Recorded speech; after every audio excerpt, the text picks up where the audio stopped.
Hello and welcome everyone, I am Simranjeet मान and इस video में हम कंटिन्यू करेंगे अपने 10 year PYQ marathon sessions. Last video में हमने कंप्लीट किया था अपना साइंस एंड टेक्नोलॉजी का बायोटेक्नोलॉजी एंड हेल्थ सेक्शन। इस वीडियो में हम करेंगे आईटी एंड कंप्यूटर्स के लास्ट 10 ईयर्स के सारे पीवाईक्यूज। ठीक है, 2025 से स्टार्ट करते हैं। 2025 का फर्स्ट क्वेश्चन था based on quantum computing. Consider the following statements. It is expected that Majorna 1 chip will enable quantum computing. Majorna 1 chip has been introduced by Amazon Web Services. Deep learning is a subset of machine learning. अब देखो quantum computing is a concept based on what? Quantum physics. लेकिन इसको physically implement करने के लिए जो हम technology use कर रहे हैं उसका नाम है Majorna 1। ठीक है, लेकिन Majorna 1 को Amazon Web Services ने नहीं इंट्रोड्यूस किया था। Amazon Web Services की चिप का नाम है Ocelot। मजेरना 1 को इंट्रोड्यूस किया था माइक्रोसॉफ्ट ने। ठीक है, statement 1 correct, statement 2 incorrect. Statement 3 को देखते हैं, deep learning is a subset of machine learning. This is also correct. Why? क्योंकि मशीन लर्निंग एक वाइडर कॉन्सेप्ट है, डीप लर्निंग एक स्पेसिफिक कॉन्सेप्ट है, एक तरह का तरीका है जिससे आप मशीन लर्निंग अचीव कर सकते हो। ठीक है, क्योंकि मशीन लर्निंग आप लीनियर रिग्रेशन से, रैंडम फॉरेस्ट से, डिसीजन ट्री, इन सब से अचीव कर सकते हो। ठीक है, डीप लर्निंग एक स्पेसिफिक तरीका है जिसमें आर्टिफिशियल न्यूरल नेटवर्क्स हम यूज कर रहे हैं। न्यूरल नेटवर्क सेम तरीका है जिससे हमारा दिमाग सोचता है, समझता है, चीजें याद रखता है। ठीक है, उसको हम आर्टिफिशियली डेवलप करने की कोशिश कर रहे हैं ताकि मशीन्स भी ह्यूमंस की तरह सोच सके, सेम तरह के न्यूरल नेटवर्क्स के थ्रू। ठीक है, but definitely they will be artificial. So deep learning is a subset of machine learning. Why? Because deep learning is one of the ways in which machine learning can be achieved. ठीक है, तो ये statement भी correct हो गया। Answer हो गया सी 1 and 3। Next statement हम देखते हैं, नेक्स्ट क्वेश्चन हम देखते हैं। Which one of the following words phrases is most appropriately used to denote an interoperable network of 3D virtual worlds that can be accessed simultaneously by millions of users who can exert property rights over virtual items? अब देखो, एक virtual world की बात कर रहा है, उसमें millions of users उसको एक्सेस कर सकते हैं, उनके वहां पे प्रॉपर्टी राइट्स होंगे, कुछ असेट्स होंगे जिन पर उनके प्रॉपर्टी राइट्स होंगे। मतलब कि एक तरह का पैरेलल यूनिवर्स सा है। ऑप्शंस को देखो, ऑप्शन सी बात कर रहा है मेटावर्स की। ठीक है, मेटावर्स सिमिलर साउंडिंग वर्ड है जस्ट लाइक यूनिवर्स। दूसरे ऑप्शंस को देखोगे बिल्कुल भी मैच नहीं करेंगे इस डेफिनेशन से, क्योंकि बिग डेटा एनालिटिक्स क्या है? Analysis of very large amounts of data to find patterns, in fact to achieve machine learning. Cryptography क्या है? इंफॉर्मेशन को सिक्योर करने का तरीका। सिर्फ मेटावर्स है जो इसमें फिट बैठ रहा है, और एटिमोलॉजिकली भी आप देखोगे सिमिलर साउंडिंग वर्ड है लाइक यूनिवर्स। ठीक है, वर्चुअल मैट्रिक्स थोड़ा थोड़ा सिमिलर है, लेकिन उसमें किसी तरह के इकोनॉमिक राइट्स नहीं होते, ओनरशिप राइट्स नहीं होते, और यूजर्स उसमें एग्जिस्ट नहीं करते as a millions of users की वहां पे एग्जिस्ट कर रहे हैं, अपने एसेट्स ओन कर रहे हैं। ठीक है, तो best fit option was metaverse, option C correct answer. Okay, next हम देखें, क्वेश्चन वाज, ये काफी इंटरेस्टिंग क्वेश्चन है। Question is based on accelerometer. एक तरह से आपको बतानी है इनमें से कौन सी एक्सेलरोमीटर की एप्लीकेशन है। अब एक चीज समझो कि एक्सेलरोमीटर है क्या। एक्सेलरोमीटर, अगर हम बात करें स्पीडोमीटर की, तो स्पीडोमीटर क्या मेजर करता है? स्पीड। एक्सेलरोमीटर क्या मेजर करेगा? एक्सेलरेशन। तो जहां भी जिस भी एप्लीकेशन में अगर मान लो एक्सेलरेशन की मेजर्स को मेजर करके उसके बेसिस पे कोई डिसीजन लिया जा सके, तो that will be an application of accelerometer. ठीक है, तीन इसने ऑप्शन दिए कि तीन इसने एप्लीकेशंस दी। पहली एप्लीकेशन बोला कि कार टक्कर होने से पहले, उससे इमीडिएटली पहले एयरबैग्स डिप्लॉय हो जाते हैं, तो यहां पे एक्सेलरोमीटर यूज होता है नहीं होता। दूसरा बोला कि आपका लैपटॉप टेबल से गिर रहा है, टेबल से लैपटॉप गिरना शुरू हुआ, गिरने से पहले आपकी हार्ड ड्राइव स्विच ऑफ हो गई, एक्सेलरोमीटर यूज हुआ या नहीं हुआ। तीसरा बोलता है कि आपने अपना मोबाइल फोन टिल्ट किया, और आपका टिल्ट करते करते आपकी जो है जो स्क्रीन की ओरिएंटेशन है वो लैंडस्केप से पोर्ट्रेट और पोर्ट्रेट से लैंडस्केप चेंज हो रही है, तो यहाँ पे एक्सेलरोमीटर यूज होगा या नहीं होगा। तो अब देखो, तीनों जगह हम देखेंगे तो एक्सेलरेशन के बेसिस पे हम डिसीजन मेक कर रहे हैं। जब कार एकदम से स्टॉप हो रही है तो एक्सेलरेशन में बहुत ही ज्यादा चेंज हो रहा है, उसके बेसिस पे हम एयरबैग्स को डिप्लॉय कर रहे हैं। जब मोबाइल जो लैपटॉप नीचे गिर रहा है तो वो फ्री फॉल में जा रहा है, ओके, एक्सेलरेशन चेंज हो रही है, तो उसकी वजह से हम हार्ड ड्राइव को स्विच ऑफ कर रहे हैं, क्योंकि अगर वो नीचे गिरता है तो उस जर्क की वजह से हार्ड ड्राइव अगर ऑफ नहीं होगी तो वो खराब हो सकती है, ठीक है। उसी तरह से हमारी जो ओरिएंटेशन है, जब हम अपने मोबाइल को टिल्ट कर रहे हैं तो उसको एक्सेलेरोमीटर ही आइडेंटिफाई करता है, ठीक है। और जैसे वो आइडेंटिफाई करता है कि आप अपना मोबाइल को चेंज कर रहे हो, मतलब कि टिल्ट चेंज कर रहे हो, तो उसके बेसिस पे आपकी स्क्रीन को भी चेंज कर देता है ताकि व्यूइंग एक्सपीरियंस जो है वो सही रहे। ओके, तो तीनों इसकी एप्लीकेशन होंगी, आंसर विल बी ऑल 3 सी, ठीक है। नेक्स्ट देखते हैं हम, जो क्वेश्चन था, consider following Aarogya Setu, CoWIN, DigiLocker, Diksha, which of the above are built on the top of open source digital platforms. अब ये समझ लो कि ओपन सोर्स क्या होते हैं। ओपन सोर्स वो सॉफ्टवेयर या प्लेटफॉर्म्स होते हैं जिनका सोर्स कोड फ्रीली अवेलेबल है, यूजर्स उस सोर्स कोड को चेंज कर सकते हैं, उसको कस्टमाइज कर सकते हैं, उसके ऊपर या उसके बेसिस पे नई एप्स डेवलप कर सकते हैं। अब इन चारों को देखो, ये चारों गवर्नमेंट ने इंट्रोड्यूस किए थे। गवर्नमेंट इन टेक्नोलॉजी स्फीयर आपको पता है एक फैसिलिटेटर की तरह वर्क करता है, मतलब कि वो एक तरह का, लेट्स से जैसे कि हमारा जो यूपीआई था वो इंट्रोड्यूस किया गवर्नमेंट ने, उसके बेसिस पे डिफरेंट ऑर्गेनाइजेशंस, डिफरेंट कंपनीज ने अपनी नीड के बेसिस पे उसको अलग अलग तरह से इंप्लीमेंट किया, ठीक है। उसी तरह से हम डीपीआई में डिजिटल दिस पब्लिक इंफ्रास्ट्रक्चर में इंडिया स्टैक वगैरह बना रहे हैं ताकि डिफरेंट तरह की स्टार्टअप्स उसको यूज कर सके और उसके बेसिस पे अलग तरह की एप्स या टेक्नोलॉजीज डेवलप कर सके। तो इसी तरह से ये जो चारों जो हमारे यहाँ पे बात की गई है, आरोग्य सेतु, कोविन और डिजिलॉकर और दीक्षा, इनमें भी गवर्नमेंट ने इसका सोर्स कोड शेयर कर दिया था freely.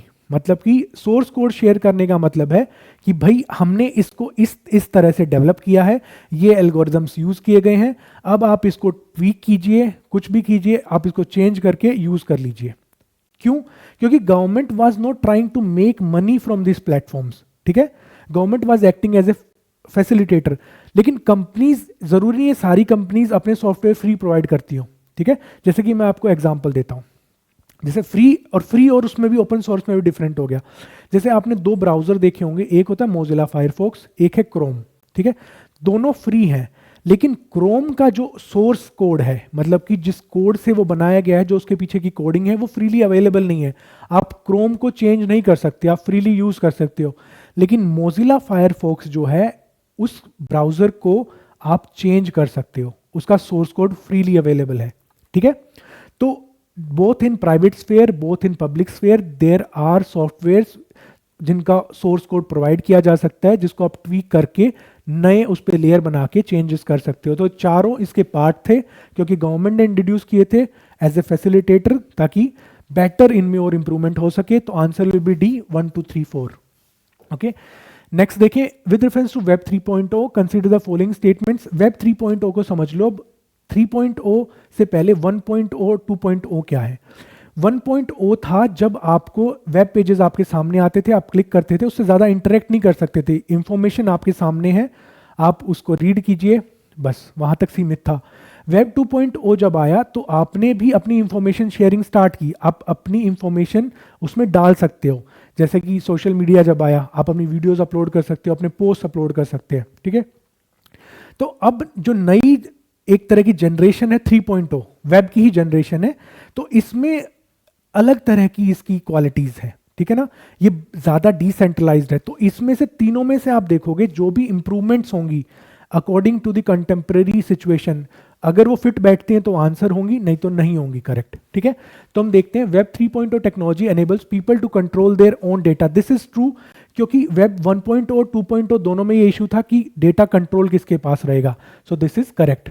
Web 3.0 world, in Web 3.0 world there can be blockchain based social network. This is also true, क्योंकि blockchain is the latest technology जिसके थ्रू आप चीज़ों को डिजिटल वर्ल्ड में ज़्यादा सिक्योर बना सकते हो, और नए सोशल नेटवर्क्स जो होंगे वो हमारे Web 3.0 पर ही बेस्ड होंगे। दिस इज ऑल्सो ट्रू, मतलब Web 3.0 is operated by users collectively rather than a corporation. मैंने स्टार्ट करते ही बोला था कि this web 3.0 is going to be more decentralised. कोई कॉर्पोरेशन या फिर कोई सिंगल एंटिटी आपका डेटा या फिर सेंसरशिप नहीं कर सकती। It will be owned by the community of users. तो this is also correct, answer is 1 2 3 D. Okay, yes, let's move on now. ये अगेन एक और अच्छा क्वेश्चन है। With reference to software as a service SaaS consider the following statements. SaaS buyers can customize the user interface and can change data fields. SaaS users can access their data through their mobile devices. Outlook, Hotmail, Yahoo Mail are forms of SaaS. लेकिन अब मतलब अब समझो SaaS के बारे में 3 statements हमें दी हुई हैं. अब पहले समझो सॉफ्टवेयर एज ए सर्विस. एक वेंडर है, एक कंपनी है, वो आपको सॉफ्टवेयर प्रोवाइड कर रही है, आप उसको ऑनलाइन यूज कर सकते हो. ठीक है. As an organisation, let's say मैं एक कंपनी चला रहा हूं, मैं उसको, मेरे को एक तरह का ईमेल वेंडर है, उसने मेरे को एक ईमेल सर्विस प्रोवाइड की. ठीक है. तो मैं सॉफ्टवेयर हमेशा उस वेंडर का ही रहेगा, मैं उसको एज ए सर्विस यूज करूंगा. अब देखो, जब मैं इस सर्विस को यूज कर रहा हूं तो तुम इंट्यूटिवली सोचो, तो क्या मैं उसमें अपनी ब्रांडिंग नहीं लगाऊंगा? अगर मैं लेट्स से अपनी कंपनी रन कर रहा हूं, तो क्या मैं उसमें लोगो नहीं लगाऊंगा? क्या मैं उसमें अपना नाम या कंपनी का मोबाइल नंबर नहीं डालूंगा?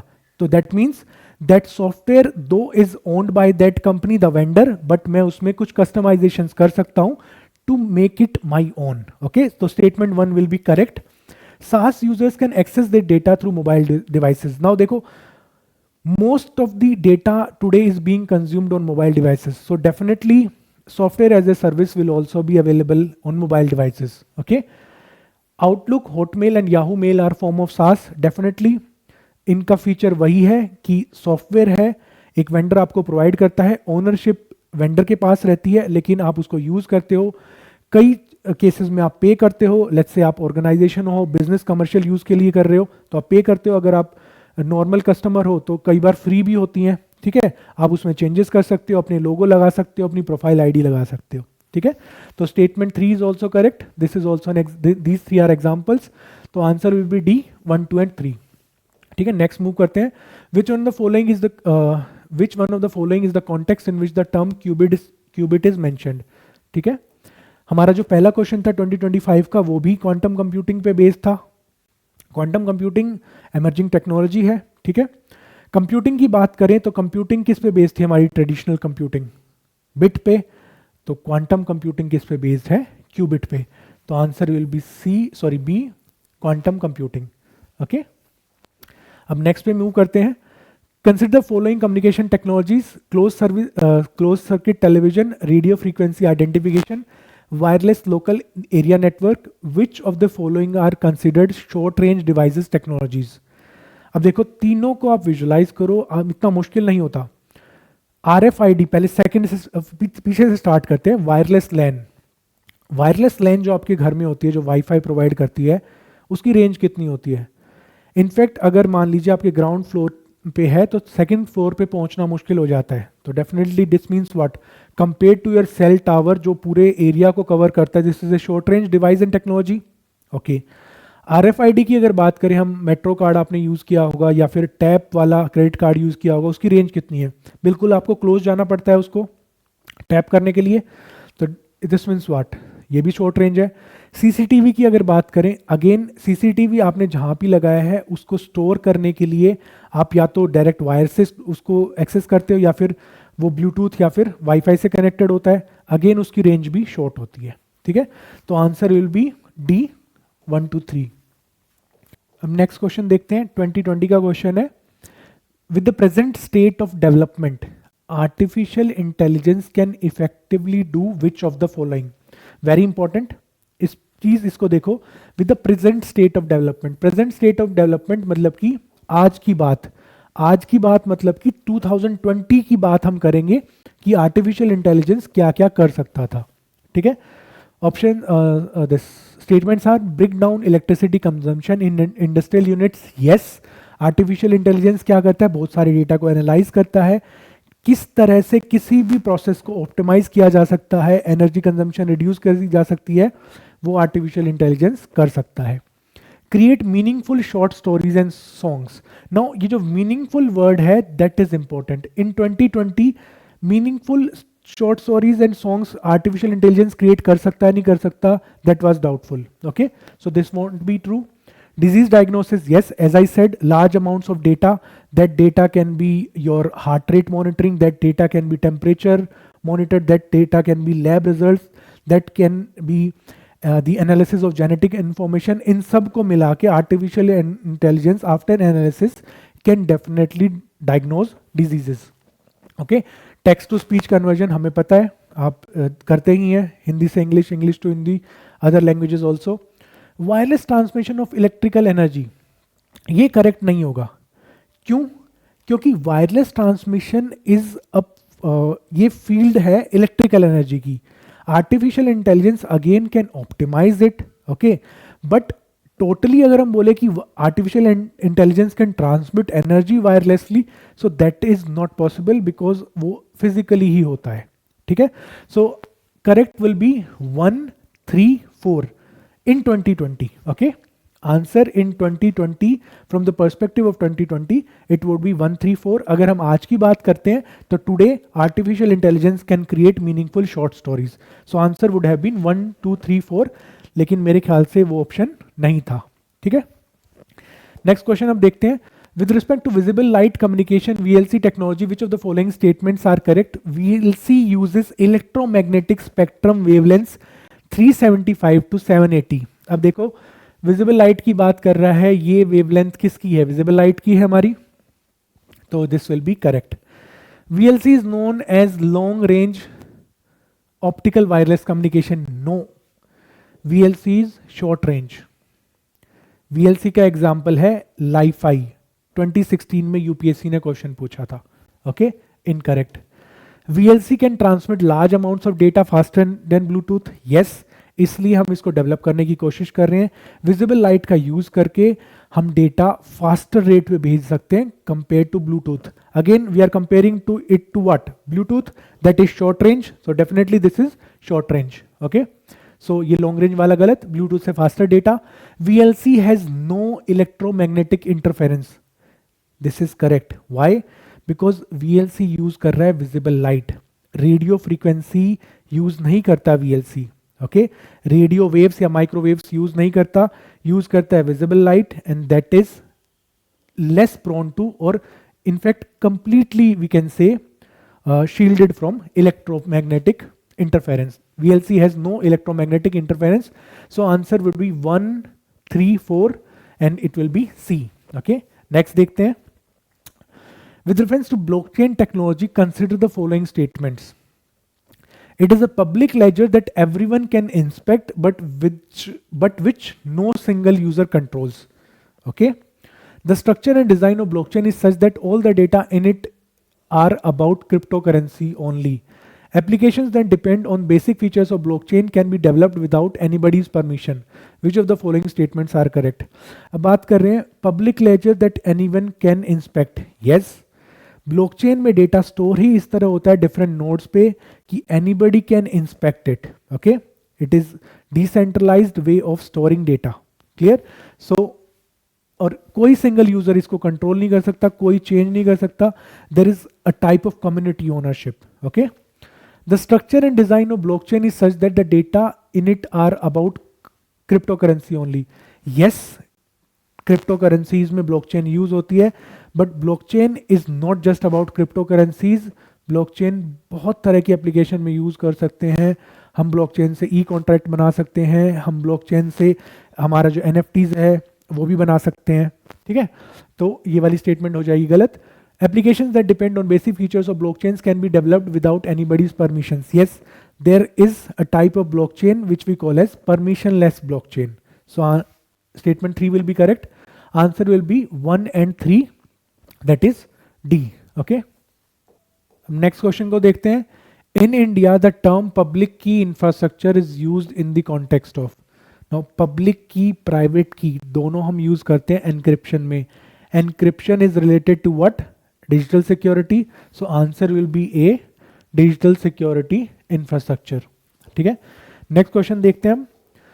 With reference to communication technologies, what are the differences between the long-term evolution and voice over long-term evolution? LTE is commonly marketed as 3G. This is wrong. LTE is 4G. Okay, so this will be wrong. LTE is data only technology and voice over LTE is voice only technology. This is also wrong.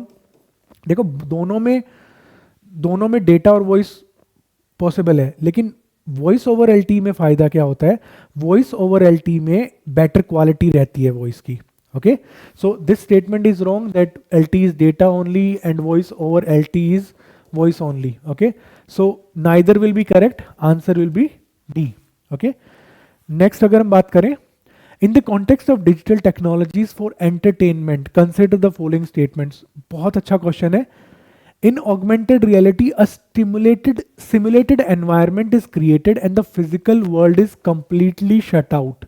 देखो, term है augmented reality. Augmented means something is being augmented, something is being added to something. Okay, so augmentation will never shut out the physical world completely. Okay, in virtual reality, images generated from a computer are projected in onto real life objects or surroundings. Now this is actually, ये actually में definition है augmented की, ठीक है, और ये definition है virtual की, तो दोनों को स्विच कर दिया है. वर्चुअल रियलिटी, जब वर्चुअल हेडसेट्स आप लगाते हो तो कंप्लीटली आपको बाहर का कुछ नहीं दिखता, बिल्कुल एक अलग वर्चुअल वर्ल्ड में आप एंटर करते हो, तो outside world is completely shut out. लेकिन ऑगमेंटेड में, लेट्स से ऑगमेंटेड जो ऑगमेंटेड एआर हेडसेट्स है, तो उसमें क्या होगा कि आपकी जो फिजिकल वर्ल्ड है उसके ऊपर ही कुछ चीज ऐड कर दी जाएगी, पूरी तरह से आपका जो फिजिकल वर्ल्ड है वो शट आउट नहीं होगा. ठीक है, Now 1 and 2 are wrong, so answer will definitely be, अभी देखते हैं एक बार. वैसे AR allows individuals to be present in the world and improves the experience using camera of the smartphone और PC. वही बोला था मैंने कि आप फिजिकल वर्ल्ड में प्रेजेंट रहते हैं, सब कुछ आपको दिखता है, उसके ऊपर ही कुछ एक लेयर लगा दिया जाता है एक अलग रियलिटी का, उसे बोलते हैं augmented reality. VR closes the world and transposes an individual providing complete immersion experience. मैंने बताया आपको. ठीक है, तो answer will be 3 and 4. This statements 1 and 2 are incorrect, so answer will be B. Okay, next देखते हैं हम. Consider the following statements. A digital signature is an electronic record that identifies the certifying authority issuing it. नहीं, this statement will be wrong. जब हम digital signature की बात कर रहे हैं तो ये हुआ ना उसका, an electronic method of signing an electronic document and ensuring that the original content is unchanged. समझ रहे हो, हम डिजिटल सिग्नेचर की बात कर रहे हैं यहाँ पे. जो ये बात कर रहा है, an electronic record that identifies the certifying authority issuing it, is related to digital certificate, not digital signature. Okay, so statement 1 is incorrect, statement 3 is correct. Used to serve as a proof of identity of an individual to access information or server on the internet. नहीं, digital signature से आप किसी अपनी identity prove नहीं करते. Digital signature से आप किसी डॉक्यूमेंट की वेरासिटी प्रूव करते हैं कि इसको किसी ने चेंज नहीं किया है. Okay, and that has originated from the person who has signed it. Okay, so answer will be 3 only, C. Okay, now let us see next question. In the context of wearable technology, मतलब कि जो आप पहन सकते हो, which of the following task is are accomplished by a wearable device? Location identification of a person, yes, definitely. Sleep monitoring of a person, yes.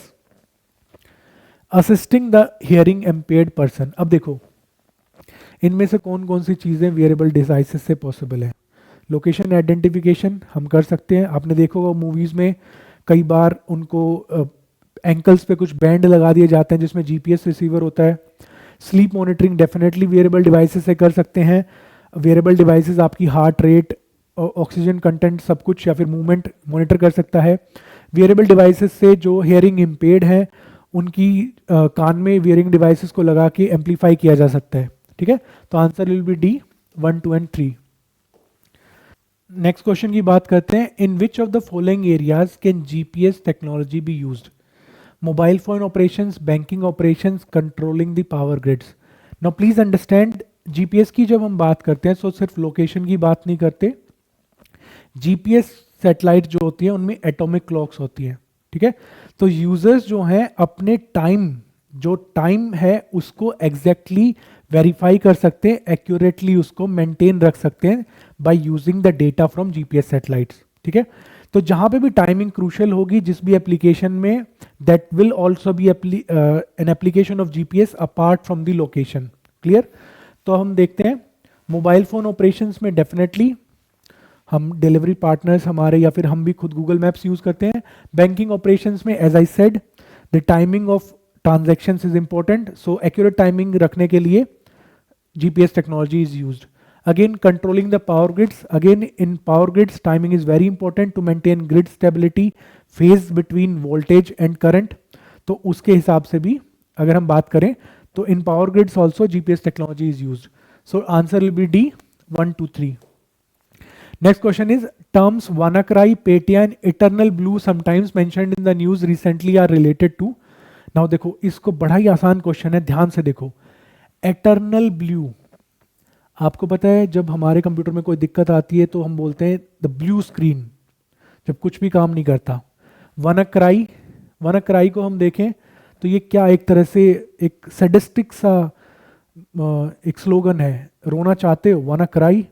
सो अगर हम इन दोनों चीज़ों को देखें तो कौन से ऑप्शन से ज़्यादा मैच करेंगे? एक्सोप्लैनेट्स नहीं, क्रिप्टो करेंसी नहीं, मिनी सैटेलाइट्स नहीं, cyber attacks.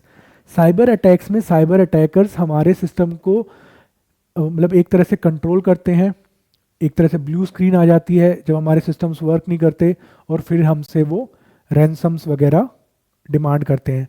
WannaCry again the sadistic as I said slogan which they use. Okay, so WannaCry, Petya, Eternal Blue were all what related to cyber attacks. Okay, 59th question में हम बात करें, this is very easy question. When the alarm of your smartphone rings in the morning you wake up and tap it to stop the alarm which causes your geyser to be switched on automatically. आपने उठे, आपने alarm stop किया, आपका geyser automatically on हो गया। Smart mirror in your bathroom shows the day's weather and also indicates the level of water in your overhead tank. After you take some groceries from your refrigerator for making breakfast, it recognizes the shortage of stock in it and places an order for the supply of fresh grocery items. When you step out of your house and lock the door, all lights, fans and geysers, AC machines get switched off automatically. On your way to office, your car warns you about the traffic congestion ahead and suggests an alternative route. And if you are late for the meeting, it sends a message to your office accordingly. In the context of emerging communication technology, which of the one of the following terms best applies to the above scenario? Now please understand, इसमें आप देखोगे हर device एक दूसरे से communicate कर रही है। जब फ्रिज को पता चल गया कि एक तरह से कि मेरा जो ग्रोसरीज है खत्म हो गई है, मेरे अंदर रखी हुई ग्रोसरी, सब्जियां या फिर दूध, तो वो अपने आप ही ऑर्डर प्लेस कर रहा है। ठीक है, जब आपका अलार्म बंद हुआ तो गीजर अपने आप ऑन हो गया। मतलब कि different devices are communicating with each other, just like हम इंटरनेट के थ्रू कम्युनिकेट करते हैं। तो this is what, this is internet of things. एक दूसरे से कनेक्टेड डिवाइसेस को हम बोलते हैं internet of things. And they वो बनाई क्यों जाती हैं? हमारी जिंदगी को आसान बनाने के लिए, ताकि जो डे टू डे की जो टास्क हैं जिनके लिए हमें ज़्यादा सोचने की ज़रूरत नहीं है, वो ऑटोमेटिकली होती रहे। जैसे कि स्विचिंग ऑफ द लाइट्स, उससे लाइट भी बचेगी और हमें ज़्यादा ध्यान नहीं रखना पड़ेगा कि हमने लाइट बंद की थी या नहीं की थी। ठीक है, नेक्स्ट मूव करते हैं। Which of the following statements is are correct regarding smart India hackathon 2017? Now देखो, स्मार्ट इंडिया हैकाथॉन की बात कर रहे हैं। ओके, हैकाथॉन की हम बात कर रहे हैं और ऑप्शन में दिया है it is a central sponsor scheme for developing every city of our country into smart cities. Examiner को लगा कि आप स्मार्ट देख के इस ऑप्शन को, इस स्टेटमेंट को करेक्ट मान लोगे, but this is wrong. This is not, this is an initiative to identify new digital technology innovations for solving the many problems faced by our country. Government invited students, government invited entrepreneurs की आप part लो, आप practical solutions बताओ चीज़ों के, ताकि उनको scale up किया जा सके। अगर आपके सॉल्यूशंस अच्छे लगे तो उसको फंड किया जा सके। Okay, so this is wrong, this is correct. It is a program aimed at making all the financial transaction in our country completely digital in a decade. This is wrong. एक decade में सारी की सारी financial transactions को digital बनाना, that is not neither desirable not feasible. Okay, so this is also wrong. Answer will be 2 only, B. Okay, next question देखते हैं हम। What is the purpose of evolved laser interferometer space antenna ELISA project? Okay, evolved laser interferometer space antenna ELISA project. Please try to understand, gravitational waves की जब हम बात करते हैं तो हम लेजर इंटरफेरोमीटर यूज करते हैं। ओके, लेजर इंटरफेरोमीटर क्या होते हैं? क्योंकि ग्रेविटेशनल वेव्स को डिटेक्ट करना इतना मुश्किल है, तो उनको डिटेक्ट करने के लिए हम बहुत बड़े बड़े आर्म्स यूज करते हैं। इंटरफेरोमीटर में असल में क्या होता है कि हम लाइट को कंटिन्यूसली दो मिरर्स के बीच में रिफ्लेक्ट कराते रहते हैं। ठीक है, एक आर्म ये है, एक आर्म इसके 90 डिग्री पे है, लेट्स से। ओके, तो जब भी कोई ग्रेविटेशनल वेव ट्रेवल करती है, ग्रेविटेशनल वेव मतलब आपको शायद आइडिया हो, नहीं आइडिया तो मैं बताता हूं। मतलब आइंस्टाइन के अकॉर्डिंग जिस तरह से हमारी इलेक्ट्रोमैग्नेटिक वेव्स होती हैं, उसी तरह से ग्रेविटेशनल वेव्स भी एग्जिस्ट करती हैं। ग्रेविटेशनल वेव्स एक्चुअली जो हमारा हम मानते हैं कि हमारा एक तरह से कि स्पेस टाइम फैब्रिक है, उसमें डिस्टर्बेंस क्रिएट करती है।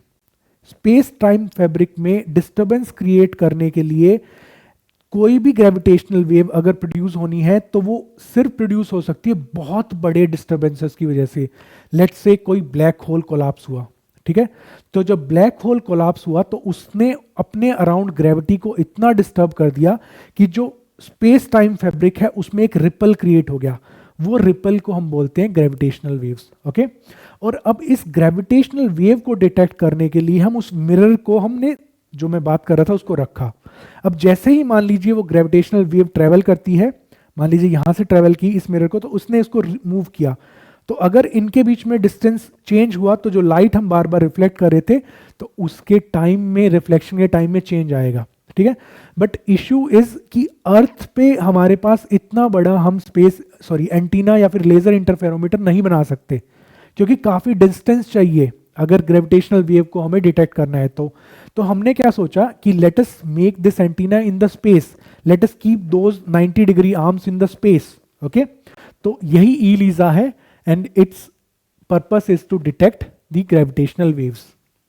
Okay, next, last year with reference to LiFi, मैंने बोला था विजिबल लाइट स्पेस जो टेक्नोलॉजी, विजिबल लाइट कम्युनिकेशन जो टेक्नोलॉजी थी वीएलसी, उसका ही एग्जाम्पल है लाइफाई। स्पेस मेरे मुंह से इसलिए निकला, मैं आपको बता देता हूं।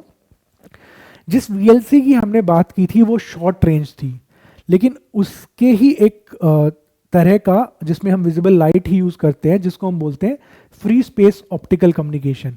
ठीक है, वो लॉन्ग रेंज है। क्लियर? तो इसलिए मेरे मुंह से स्पेस निकला था। VLC is short range, free space optical is long range. तो जिस तरह से वीएलसी और लाइफाई आया है एग्जाम में, उसी तरह से फ्री स्पेस ऑप्टिकल कम्युनिकेशन भी आ सकता है। ठीक है, तो with reference to LiFi, recently in the news which of the following statements is are correct? It uses light as a medium, हमने देखा था VLC में लाइट यूज करती है। For high speed data transmission हमने देखा था ब्लूटूथ से फास्टर है। It is a wireless technology and is several times faster than wifi, हमने देखा था ब्लूटूथ और वाईफाई दोनों से फास्टर है ये। ठीक है, just like WiFi it is WiFi, WiFi uses radio waves, LiFi uses light. Okay, so answer will be C, both 1 and 2. Now next question, Project Loon, sometimes seen in the news, is related to waste management technology, wireless communication technology, solar power production technology और water conservation technology. Now please understand Project Loon क्या था। Project Loon Google का एक project था जिसमें कि वो balloons stratosphere में भेज रहे थे with devices which can help in setting communication links, जैसे कि सैटेलाइट्स जिस तरह से सेट करती है। ओके, इसका यूटिलिटी क्या थी? ये यूज हो सकता था इंटरनेट कनेक्टिविटी प्रोवाइड करने के लिए या फिर वॉइस कनेक्टिविटी प्रोवाइड करने के लिए इन रिमोट एरियाज या फिर areas which have been impacted by disasters. ठीक है, बट मोस्टली अब ये क्लोज कर दिया गया है बिकॉज जो नई टेक्नोलॉजीज आई हैं, जैसे स्टारलिंक का इंटरनेट है जो लो अर्थ जो ऑर्बिट्स हैं उसके थ्रू प्रोवाइड कर रहे हैं, तो उन टेक्नोलॉजीज की वजह से अब ये मोस्टली बंद कर दिया गया है। ठीक है, so answer was B, wireless communication technology. अब देखते हैं 36 question, with reference to bitcoin sometimes seen in the news, which of the following statements is are correct? Bitcoins are tracked by the central bank of the countries, no. Bitcoins are decentralised, okay. Anyone with a Bitcoin address can send and receive Bitcoins from anyone else with a Bitcoin address. Yes, completely decentralized है. उसके अलावा peer to peer exchange कर सकते हैं, मतलब किसी central authority की जरूरत नहीं है, किसी बैंक की जरूरत नहीं है. If I have bitcoin and I have your address, I can directly send you the bitcoin. Okay. Online payments can be sent without either side knowing the identity of the other. Yes, क्योंकि यहाँ पे जो है आपको definitely you have to provide your IDs. Okay, national IDs you have to provide, but while doing a transaction जरूरी नहीं कि other side को आपका असली आइडेंटिटी पता हो. ठीक है, because here you use pseudonyms. Okay, you can remain anonymous to the extent that the other party might not know your name. But if you are engaged in something illegal, then definitely it is possible to find who you are actually. Okay, but in normal transactions you can remain anonymous. So answer will be 2 and 3, that is B. Okay, now the last question regarding DigiLocker, sometimes seen in the news, which of the following statements are correct? Very easy. It is the digital locker system offered by the government under Digital India program. Yes, digital locker system है. It is in the name itself. It allows you to access your e-documents irrespective of your physical location. Yes, इसका यही utility है कि you can access your e-documents. आप कहीं पे भी हो, if you have internet connectivity, or sometimes if you have stored it offline, then you can access them. Okay, so answer will be C. Both 1 and 2. So these were all the questions of IT and computers of the last 10 years. Science and technology को हम खत्म कर देंगे and in the coming next 2 classes, then we will move on to the next subject. Okay, so take care, all the best everybody.